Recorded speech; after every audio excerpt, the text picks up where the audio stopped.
Es trobem en la Casa de la Cultura de Xàtiva i anem a conèixer a les candidates a Fallera Major de Xàtiva i a Fallera Major Infantil de Xàtiva. Comencem per Laura Hernández i Fernández. Conta'mos, Laura, qui és Laura? Hola, em diuen Laura, tinc 24 anys, estudio oposicions per a pedagogia terapèutica. Actualment també estic treballant com a monitora i sóc de la comissió Abu Masaifa. Eres tota la vida fallera de la comissió d'Abu Masaifa. Conta'mos un poquet la teua vida fallera. Soc fallera de cuna, però els primers anys es vaig estar festejant amb la comissió Sant Jaume i posteriorment, a l'any 2000 vaig ser membre de la falla Abu Masaifa. Molt bé. A veure, què significaria per a tu que el jurat diguera Laura és la fallera major ideal i que l'alcalde te cridara? La veritat que estaria molt orgullosa. Això significaria que el jurat confia en mi per a aquest càrrec, cosa que per a mi és un gran exemple a seguir com les anteriors falleres majors de Xàtiva.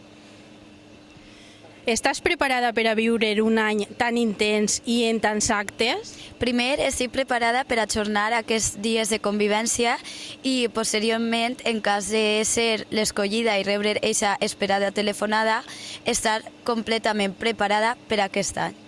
I quins actes de falles destacaries si fores tu la fallera major de Xàtiva? Quins t'agraden més? La veritat que després de 3 anys en fallera major de la meva comissió, crec que el fet d'escollir un acte és una mica complicat, ja que cada un t'aporta una experiència i una vivència nova.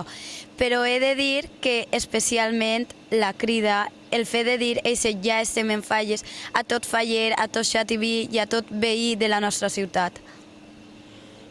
Què aportaries tu si fores tu la fallera major? Bueno, com he dit, estic opositant per a pedagogia terapèutica, aleshores crec que lluitaria per unes falles inclusives per a tothom que siga involucrat en aquesta festa, bé siga faller com no. I te brindem ara l'oportunitat de que te dirigisques a qui tu vulguis, als teus pares, a la teua comissió. Què es diries?